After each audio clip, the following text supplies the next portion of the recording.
1 महीना से ऊपर हो गए, महिला पहलवान यहाँ धरने पे बैठी हुई हैं। अब तो बृजभूषण सिंह जो है कह रहे हैं कि पॉक्सो एक्ट का मिसयूज किया जा रहा है। अब 5 तारीख को जो उनका शक्ति प्रदर्शन होगा जिसमें वो गवर्नमेंट को मजबूर करेंगे कि इस पर कुछ संशोधन किया जाए। जब आप जर्नलिस्टों से मैं ये कहना चाहूँगा कि जब अगर उनकी ये सोच है तो आज वो इंडिया से बाहर क्यों गए हुए हैं।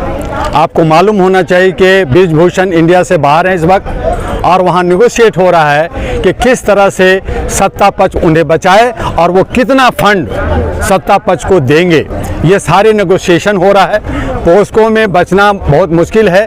जितना देर कर रहे हैं वो नासूर बनता जा रहा है। ये हमारे खिलाड़ी हमारी जो है ये हरियाणा का इशू नहीं रहा, ये राष्ट्रीय अंतर्राष्ट्रीय इशू हो गया है। इस पे आज ऑस्ट्रेलिया, जापान और जहाँ जहाँ भी हमारे प्रधानमंत्री जा रहे हैं वहाँ पे उनको बेइज्जती झेलना पड़ रहा है। लोग जो है जो हमारे स्ट्रीम मीडिया है वो दिखा रहे कि नहीं हमारे मोदी जी का बहुत इज्जत हो रहा है, वहाँ पे हर जगह उनको बेइज्जती झेलना पड़ रहा है। आपको मालूम होना चाहिए कि ऑस्ट्रेलिया में जहाँ उनका स्वागत हुआ वहाँ पे 5 यूनिवर्सिटी का बच्चों का एडमिशन के लिए उन्होंने रोक लगा दिया है। वो बच्चे अब वहाँ पे एडमिशन नहीं होगा क्योंकि भाई आपके यहाँ तो बहुत गलत परिपाटी चल रही है। तो इसका जवाब कौन देगा। मेन स्ट्रीम मीडिया तो दिखा रही है कि मोदी जी का जो विदेश में काफी भव्य तरीके से स्वागत हुआ है, पैर छुए जा रहे हैं। वहीं जापान में उनको सभी जितने भी वीवीआईपी थे उन्होंने इग्नोर किया, उनसे नहीं मिले। और वो जिनका जो जिनको दाना नहीं है छोटे से कंट्री में जा करके वो अगर आपका पाँव छू लिया तो हमारे पास भी आएंगे तो मैं भी छू लूंगा। मैं भी तो भाजपा विरोधी मोदी जी का विरोधी हूँ, लेकिन देश का प्रधानमंत्री अगर आता है तो मुझे भी पाँव छूना पड़ेगा। तो इसका मतलब ये नहीं हुआ कि आपका सम्मान मिला है। वहाँ पे जो उनकी बेइज्जती हुई है, देश का जो सम्मान और जो हमारा सर नीचा हुआ है वो शर्म की बात है। और मैं आपको बता दूं 28 मई को बिस्ट्रा महल का उद्घाटन होने जा रहा है। कोई पार्लियामेंट का उद्घाटन नहीं होने जा रहा, महल का उद्घाटन होने जा रहा है। उसमें राजा अभिषेक होगा और वहां पे संगोल छड़ी जहां पे मुकुट पहनाया जाएगा, गौन पहनाए जाएंगे और हाथ में राजा की छड़ी जिसका हिंदी माने होता है राजदंड। राजदंड यानी कि अगर कोई गलत करे, अगर कोई आवाज उठाए जनता तो उस छड़ी से आप उसको जो है ये करो। संगोल के मतलब होता राजदंड। जहां पे हमारा धर्म सत्यमेव जयते, जहां हमारा अशोक का स्तंभ, हमारा जहां गांधी जिसको विश्व पिता कहा गया, आप उसको खत्म कर करके सावरकर का और नाथूराम गोडसे का के दिन में आप जो है वहां पे उद्घाटन कर रहे हैं। आप साबित क्या करना चाहते हैं। आप ही लोगों ने प्रधानमंत्री चुन के भेजा है। देश का प्रधानमंत्री जनता ने नहीं चुना है, उनको उन पे 302 का धारा लगा हुआ है। 302 जनप्रतिनिधि ने चुना है और वो 302 का दंड समझते हैं। 302 जनप्रतिनिधि ने अंधभक्ति में उनको दे रखा है, वो मुजरिम है। मैं बार बार कहा है आप लोगों से कि मैं मोदी जी को कभी बुरा नहीं कहा, मैं आज भी मोदी जी को जय हो कह रहा हूं। लेकिन ये जो 302 जनप्रतिनिधि हैं जो अंधभक्त हैं, जो वो जो भत्ता और सैलरी और सारे ऐसो आराम कर रहे हैं मेंबर ऑफ पार्लियामेंट, वो सारे के सारे 302 भोगी हैं। और इसीलिए मैंने कहा कि 302 का धारा हमारे देश के प्रधानमंत्री पे लगा हुआ।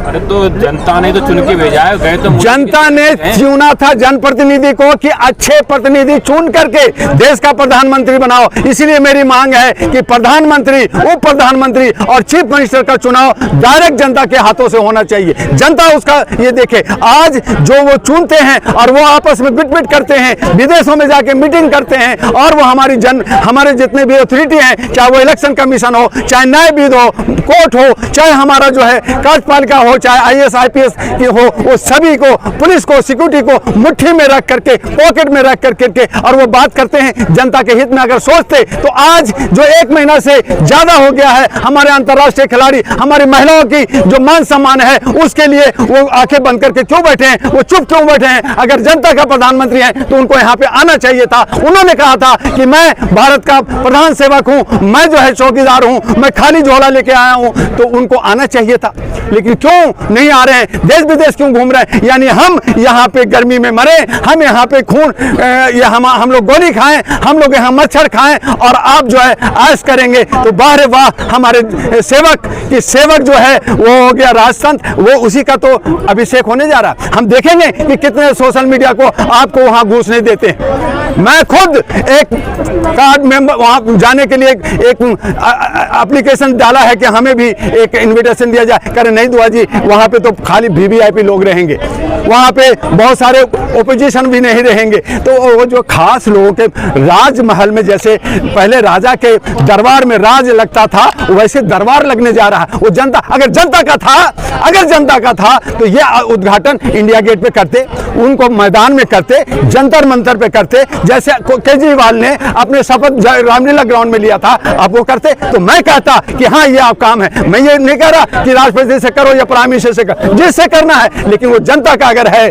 तो जनप्रतिनिधि का है तो जनता के बीच में उसका अभिषेक होना चाहिए था, उसका उद्घाटन होना चाहिए। और उसमें संगोल की जरूरत नहीं थी, क्योंकि हमारा जो है राजा अशोक जो अखंड भारत का राज किया, उसको आप खत्म करने की कोशिश कर रहे हो। सत में जयते को खत्म करना चाह रहे हो, आप जो है बुद्धिज्म को खत्म करना चाहते हो, और आप सावरकर और गोडसे को आप ऊपर ला करके और गांधी का नाम निशान खत्म करना चाहते हो सकता है कुछ दिन के बाद हमारे जो मुद्रा है, जो नोट है, जो सिक्का है, उस पे भी जो है हमारे आदरणीय सम्माननीय हिज एक्सीलेंस में कहूं कि मोदी जी का फोटो ना आ जाए, गांधी जी का फोटो हट जाए। तो ये भी संभव है कि ये जल्दी होने वाला है। बीते 23 मार्च को जो महिला का जो कैंडल मार्च था, इंडिया गेट पे सत्यपाल मलिक पहुंचे, तो क्या लगता है? इंडिया गेट पे मैं भी था, सत्यपाल मलिक जी भी थे, बहुत सारे लीडर्स आए थे और बहुत सारे समाज सेवक भी आए थे। लेकिन हुआ क्या, वो देख रहे थे, वहाँ का सारा जो है टेलीविजन पे देखा जा रहा था, स्क्रीन पे देखा जा रहा था, प्रधानमंत्री भी देख रहे थे। लेकिन कहा कि इनको करने दो, इनको जो खर्चा, जो इनको हंगामा करना करने दो। उनसे कहा गया ब्रिजभूषण से, बोलो तुम पार्टी को क्या फायदा दोगे, कितना फंड दोगे, यही नेगोशिएट हो रहा है, यही नेगोशिएट हो रहा है। देर ही सही, लेकिन ब्रिजभूषण को अरेस्ट करना होगा, उसको सजा देनी होगी। और जब तक अरेस्ट नहीं होगा, हम साक्षी मलिक मेरी खास, मैं उसको पेरिस में मिला था उस वक्त जब ये खिलाड़ी थी, मैंने उससे स्पेशली कहा है कि चाहे उन्होंने कहा कि भैया मैं मर जाऊंगी लेकिन नहीं उठूंगी, यहाँ जब तक ब्रिजभूषण की अरेस्ट नहीं हो जाता, जब तक उसको सजा नहीं मिलता, ये धरना, चाहे हम 2 लोग रहें, चाहे 10 लोग रहें, ये धरना चलता रहेगा। और ये बीजेपी के लिए नासूर होगा, चाहे बीजेपी इसको फायदा दे। खिलाड़ी इतना सारा कर रहे हैं, कैंडल मार्च कर रहे हैं, जगह जगह जाके प्रदर्शन कर रहे हैं, सब जगह, लेकिन फिर भी यही हमारे लोकतंत्र की हत्या, ये लोकतंत्र की हत्या है। ये लोकतंत्र खत्म हो गया, तभी तो मैं कह रहा हूं राजतंत्र है। और 28 मई को राजतंत्र का राजाभिषेक होने वाला है, जहां संगोल छड़ी देख करके कहेंगे मैं राजा हूं। और इस छड़ी से तुम लोग को, जैसे यूपी में बुलडोजर चला रहा है, जो गरीबों के घरों में चल रहा है, उस छड़ी से जनता को मारा जाएगा, गरीबों को मारा जाएगा। गरीब जो अंधभक्त हैं, जो सोच रहे हैं कि नहीं मोदी जी हमारे, ये बीजेपी बहुत अच्छा कर रहे हैं, वो आंसू से ऐसा रोएंगे, आंसू नहीं खून की आंसू रोना पड़ेगा। वो वक्त आ रहा है और धीरे धीरे जनता को समझ में आ रही है। उनको जो कर्नाटक में सबक दिया है, उसे 5 राज्यों में भी सबक मिलेगा। और आने वाले 2024, आपको ये भी बता दूं, आज ही बता देता हूं कि मई में जो लोकसभा का चुनाव है उसको भी ये टालने जा रहे हैं। वो मई में चुनाव नहीं होगा, वो जाकर के अक्टूबर नवंबर में होगा, वो भी जनता के हंगामा के बाद। हो सकता है कि ये 2024 का चुनाव ही रद्द कर दें और ये राजतंत्र घोषित कर दें, ये हिंदू राष्ट्र है, मैं राजा हूं, ये भी हो सकता है। तो आपको, हमको, जितने पढ़े लिखे लोग हैं, ये आधार ये है, तथ्य ये है, आपको आ जाइएगा, मेरा ये स्टेटमेंट याद रखिएगा। तैयारियां जिस हिसाब से चल रही है, आपको 28 बहुत दिन नहीं है, बहुत दिन नहीं है। आज 25 आज हो गया, हमारा 26 हो गया है। कल 27 को अल्पसंख्यक अधिकार का हमने कॉन्स्टिट्यूशन क्लब में प्रोग्राम रखा है 10 से 6 बजे तक। आप सब भी इनवाइटेड हैं, वहाँ पे लंच में भी है, प्रोग्राम है हमारा, वहाँ आइए। उसके बाद में हमने 27 को भी प्रोग्राम रखा है, 28 को हम प्रेस कॉन्फ्रेंस कर रहे हैं, उसके बाद में हमें 4 को मीडिया के लिए रख रहे हैं। और ये हम आपको बताएंगे कि 28 का जो ये रिजल्ट आ रहा है, वो राजाभिषेक था या पार्लियामेंट का उद्घाटन था, ये आपको पता चल जाएगा। हुआ साहब, आपकी पार्टी जो है भाजपा को समर्थन करेगी 2024 के चुनाव में? बिल्कुल नहीं करेगी। हम उनको, अगर भाजपा जिस हिसाब से हम लोग लाए थे कि निकम्मी है कांग्रेस, उसको हटाओ और भाजपा आओ और कार्य 5 साल दिया, उसके बाद देखा चलो जी थोड़ा सा कम समय मिला है और अच्छा करेंगे, तो 5 साल और दिया, 9 साल हो गया। भाजपा राष्ट्र के लिए काम, राष्ट्र के लिए 2014 से पहले कहाँ थे राष्ट्रवादी? आज राष्ट्रवादी कौन कह रहा है? वो कह रहे हैं जो अंधभक्त लोग हैं। विदेशों में मोदी जी कहे को विदेशों में घूमने से, बाहर जो है करोड़ों रुपया खर्च करने से, आप हमें दो ना 1 करोड़, हम देखो क्या हंगामा खड़ा कर देते 1 करोड़ में, जहां उनको जाने में एक यात्रा में 5-5, 10-10 करोड़ रुपया खर्च होता है। वो जनता का टैक्स खर्चा हो रहा है। जनता जो है टैक्स दो, तुम टैक्सधारी हो, और 5 साल में वोट दो, तुम वोटधारी हो, बाकी तुम्हारा कोई अधिकार नहीं है। हम तुम्हारी शिक्षा छीन लेंगे, हम तुम्हारा रोजगार छीन लेंगे, हम तुम्हारे स्वास्थ्य छीन लेंगे, और हम राज करेंगे। हम सिर्फ कहेंगे कि मैं जनता का सेवक हूं, मैं भारत का चौकीदार हूं, मैं खाली झोला लेके आया हूं। लेकिन वो जब जाएंगे तो उस झोले में कितना माल जाएगा ये आपको पता चल जाएगा कि वो झोला भरा हुआ जाता है और क्या देश को नुकसान करके जाते हैं। आज आर्थिक स्थिति अंदर से जर्जर हो गया भारत का, सारी उथली बिक चुका है। आज 2000 की नोट को बैंकों में मंगाया जा रहा है। क्यों मालूम है?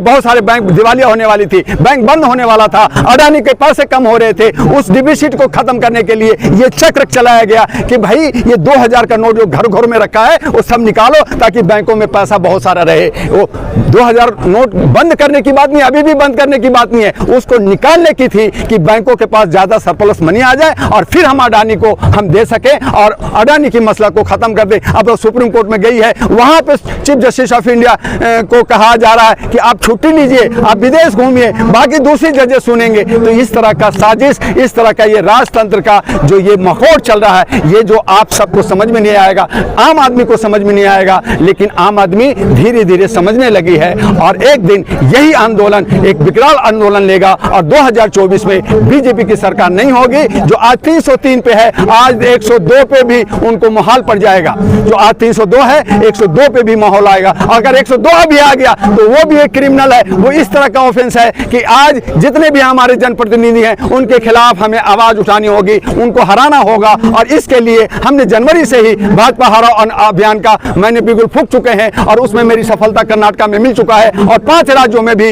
हमें सफलता मिलेगी। और मैं यहां से वादा करता हूं कि 5 राज्यों में कम से कम 4 राज्यों में बीजेपी बाहर जाएगा। ठीक है।